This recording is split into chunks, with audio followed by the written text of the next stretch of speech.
दोस्तों अगर आप चाहते हो, देखो ये वीडियो तो बहुत ज्यादा इंपॉर्टेंट होने वाला है क्योंकि इसके अंदर टोटल मैं आप सभी को टोटल 40 डेज की पूरी कंप्लीट प्लानिंग देने वाला हूं कि आपको कैसे कैसे कैसे क्या क्या आगे बढ़ना है, वो सभी चीजें इस वीडियो के अंदर बताने वाला हूं।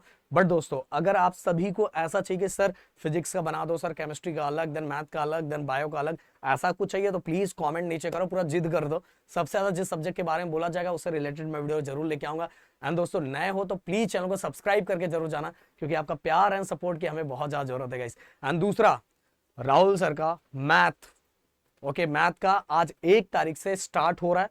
आप जिस दिन भी ये वीडियो देख रहे हो मैं बोलना चाहूंगा भाई, ऐप पे फटाफट जाओ एंड जीवन बैच, बैच का नाम है जीवन बैच, एंड फटाफट जुड़ो क्योंकि भाई राहुल सर से पढ़ने का मौका मिल चुका है क्योंकि ऑनलाइन प्लेटफॉर्म पे राहुल सर ने ये कोर्स रिलीज कर दिया। पहले बात क्या था कि बच्चों को ऑफलाइन आना पड़ता था, बट ऑफलाइन और ऑनलाइन दोनों अपने पास ऑप्शन है।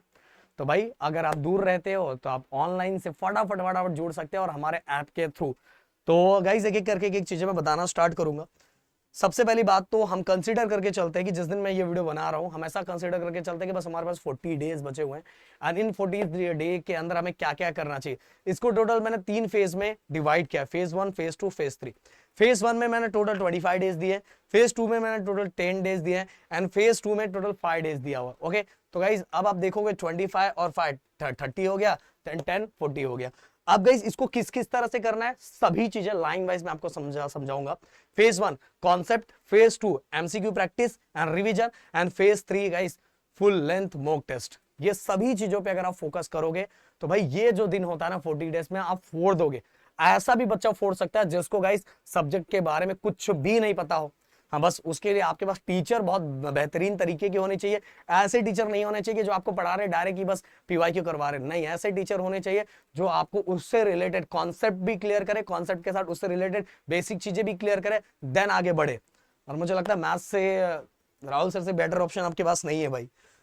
देन अब बात करेंगे फेज 1 का। तो सबसे पहली बात तो गाइस मैं आपको बताना चाहूंगा कि आप सभी को 80% सिलेबस इस फेज 1 में कंप्लीट करना चाहिए। फेज 1 मतलब जो जिसमें मैंने 25 डेज आप लोगों को दिया हुआ। डेली प्लान 3 सब्जेक्ट डेली आपको करना चाहिए, 3 सब्जेक्ट डेली। और गाइस आपका टाइम मैनेजमेंट किस तरह से होना चाहिए, मैथ 2 घंटे, फिजिक्स 1.5 घंटे, 1.5 से 2 घंटा कर सकते हो गाइस, मैं बताना चाहूंगा।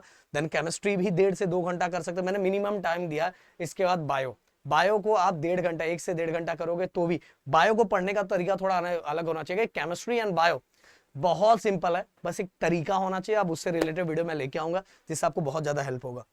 अब बात करेंगे मैथ के जीवन बैच के बारे में, मैंने ऑलरेडी आपको बता दिया गाइस। फेज 2 की मैं बात करूं जो आपका 26 से लेके 35 मतलब टोटल 40 डेज में मैंने डिवाइड किया ना, तो डे 26 से लेके 35 डे के बीच में आप सभी का गाइस आपको 100 एमसीक्यू पर सब्जेक्ट का कर लेना चाहिए। जिससे क्या होगा कि आपका टारगेट, जो टारगेट आपको जो परसेंटेज अचीव करना है वो बहुत आसानी से मिल जाएगा।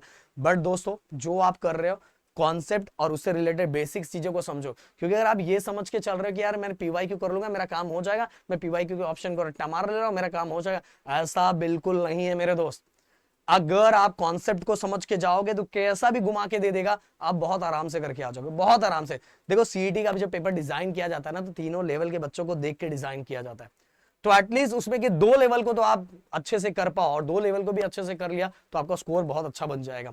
अब time management next 26 to 35 days के अंदर पीसीबी 1.5 घंटा पर सब्जेक्ट। अब यहाँ थोड़ा 1.5 घंटा और मैथ 2 घंटा, पर मैं बोलूंगा ये मिनिमम मैंने टाइम दिया है।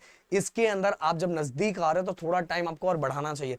बहुत सारे बच्चों का स्ट्रेंथ इतना भी नहीं होता, इतने टाइम भी नहीं बैठ सकते, ये मिनिमम टाइम दिया। मैं बोलूंगा पर सब्जेक्ट को आपको 2-2.5 घंटा तो देना चाहिए। ओके देना चाहिए, जिससे क्या होगा आपका कॉन्सेप्ट प्लस पीवाईक्यू एमसीक्यू सब कुछ बहुत अच्छी तरीके से हो जाएगा। इसके बाद आगे चलते हैं, फेज 3 की बात करते हैं। फेज 3 में गाइस आप सभी को फेज 3 तक आते आते आपकी बहुत सारी चीजें लगभग खत्म हो जानी चाहिए। इस समय आपको अपने को चेक करना चाहिए सच में मैंने जो पढ़ाई की थी वो मैं कितना कर पा रहा हूँ कि कितना नहीं कर पा रहा हूँ। तो आपको मॉक टेस्ट देना चाहिए, आपका टारगेट होना चाहिए कि मॉक टेस्ट, मुझे फुल लेंथ मॉक टेस्ट देना है जिससे मैं खुद को आइडेंटिफाई कर पाऊँ कि मैं कहाँ नहीं कर पा रहा हूँ। और जहां आप नहीं कर पा रहे ये आइडेंटिफाई कर पाओगे एंड उस सब्जेक्ट को बहुत अच्छी तरीके से करो। देखो अगर आपका पीसीएम ग्रुप है तो मैथ, देखो मैथ और केमिस्ट्री अगर आपने संभाल लिया, केमिस्ट्री तो संभाल लोगे, केमिस्ट्री इतना डिफिकल्ट नहीं है गाइस, मैथ अच्छी तरीके से संभाल लो। मैथ और केमिस्ट्री अगर आपके हाथ में हो गया तो फिजिक्स के अंदर अगर आप 30 to 35 मार्क्स भी स्कोर करते तो भी आपका परसेंटाइल बूस्ट हो जाएगा, परसेंटाइल ऊपर चला जाएगा। अगर आप ऐसे स्टूडेंट हो कि आपको फिजिक्स भी अच्छा है, केमिस्ट्री भी अच्छा, मैथ भी अच्छा है, तो भाई आप फोड़ोगे, पक्का फोड़ोगे। मैं बोल रहा हूं भाई, बोर्ड के कंपैरिजन में भी अगर आप सिस्टमैटिक करोगे तो ये आपको ज्यादा आसान जाएगा, बस उसको करने का तरीका सही होना चाहिए। इसके बाद गाइस आपको फॉर्मूले रिवाइज करना चाहिए। मैथ के अंदर बहुत सारे चैप्टर के अंदर कुछ शॉर्टकट्स भी होते हैं, जिन शॉर्टकट को आप यूज कर सकते हो फटाफट फटाफट सॉल्व करने के लिए। देखो गाइस, फिजिक्स के अंदर बहुत सारी चीजों में बहुत कम ही शॉर्टकट्स होते हैं, क्योंकि अगर आप शॉर्टकट्स अभी यूज करोगे तो बहुत कम शॉर्टकट्स होते हैं। बट गाइस क्या होता है पता है, एग्जाम में जाके बहुत सारे ऐसे क्वेश्चंस होते हैं, अगर उनके कॉन्सेप्ट अपने को नहीं पता है तो हम वो सॉल्व ही नहीं कर पाते। फिजिक्स में ऐसा होता है। इसलिए फिजिक्स के तो क्या, आपको चीजों को समझो, चीजों को समझने के बाद मैंने आप सभी को बार बार बोला कि फॉर्मूले के ब्रेकडाउन समझो, फॉर्मूले के ब्रेकडाउन समझने के बाद देन इसके बाद उसके पीवाईक्यू करो, ये स्टेप्स में आगे बढ़ना चाहिए। बाकी मैथ के लिए तो राहुल सर है और कोई टेंशन है नहीं। गाइस कुछ और इंपॉर्टेंट चीजें मैं आपको बताऊंगा कि इंपॉर्टेंट टॉपिक्स जो हैं, जो पिछले कई सालों में पूछा गया है, पिछले कई सालों में पूछा गया, उनसे रिलेटेड चीजों को आपको बहुत अच्छी तरीके से करना चाहिए।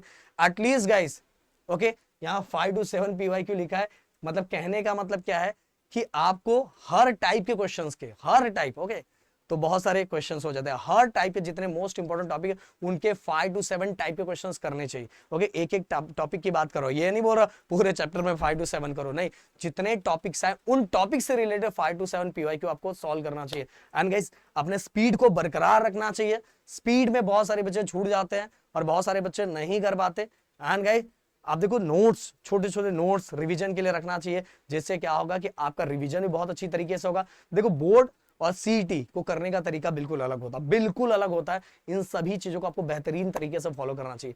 और कुछ भी डाउट है तो प्लीज कमेंट बॉक्स में लिख सकते हो, डिस्क्रिप्शन में हमारा नंबर भी दिया है। जिनको भी जीवन बैच मैथ का जो हमारा एमएससी सीईटी का कोर्स है उससे जुड़ना है, अगर कुछ प्रॉब्लम आ रहा है तो डिस्क्रिप्शन में नंबर दिया है। तो मिलते हैं नेक्स्ट वीडियो में। थैंक यू सो मच, जय हिंद एंड जय महाराष्ट्र दोस्तों।